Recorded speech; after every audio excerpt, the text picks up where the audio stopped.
Now, number 3, I've done a full episode about how to handle client feedback. So if you want to listen to that, have a little scroll down. It's towards the end of series 1. So go have a little look at that. But incorporating client feedback, how can you do that? So I'm highlighting here the benefits of actively seeking and incorporating client feedback. For me, I give my clients 2 rounds of revisions. At the end of round 1, let's go back a step.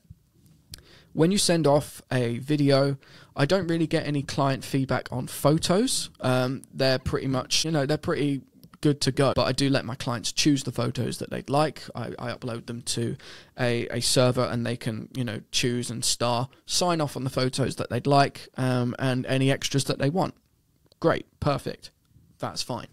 But when it comes to video, it's a little bit more intricate. There may be a little bit more, changes to make when it comes to video work and the edit. So I give my clients 2 rounds of revisions. What does that mean? Revisions are changes to the video, notes of feedback. And it is really, really important to take those notes, listen to them, write them down, add them in like a tick box list, but do not take the notes personally. I'm going to repeat that. Do not take client revision notes personally. It is not about you. It is about the video. It is about the edit. It's not about you. A lot of videographers will get their client feedback and be like, I'm fuming. I hate, how dare they send, a page worth of revision notes? How dare they?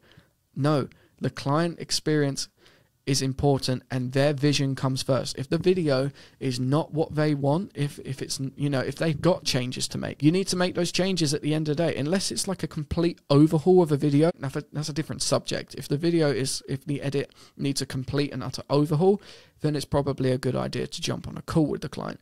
But say if there are, say, 20, 25 minor little changes, cut this, cut that, add this, add a lower third, change the color grade slightly, mate. Let's have it a little bit cooler. All those little things. Less transitions or something. If you want to add transitions and it's your sort of style, that's cool. But if the client doesn't like that, get rid. You got to get rid. But don't take them personally. You can't take them personally. If you listen to the client feedback, it's only going to improve you as a videographer and an editor. And especially if you work with that client again and have listened to their feedback, you know that for the next project that you do together. So yeah, you need to, it's just going to improve the work and embrace the client suggestions. Obviously, you can suggest things yourself, that's what they're booking you for. They're booking you for your experience, the value that you can bring to this project.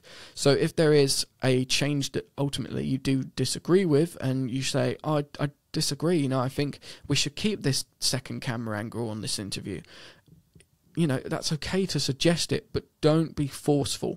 At the end of the day, it's the client's final say. They're the ones who are paying you. They're the ones who are going to be using the video. They're the ones that are going to be posting the video.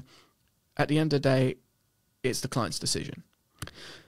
That sounds like a bit of a lesson, I know. I went a little bit forceful there, but it's true. You can't get mad at client revisions. I give my clients 2 rounds of revisions, and at the end of round 1, I kindly remind them saying, this is the end of our first round of revisions. You've got 1 more round of revisions left. If you've got any more changes, let me know. Any other changes outside of that, it's outside of the scope of work, and it'll be X amount per hour for me to go in and edit this project any further.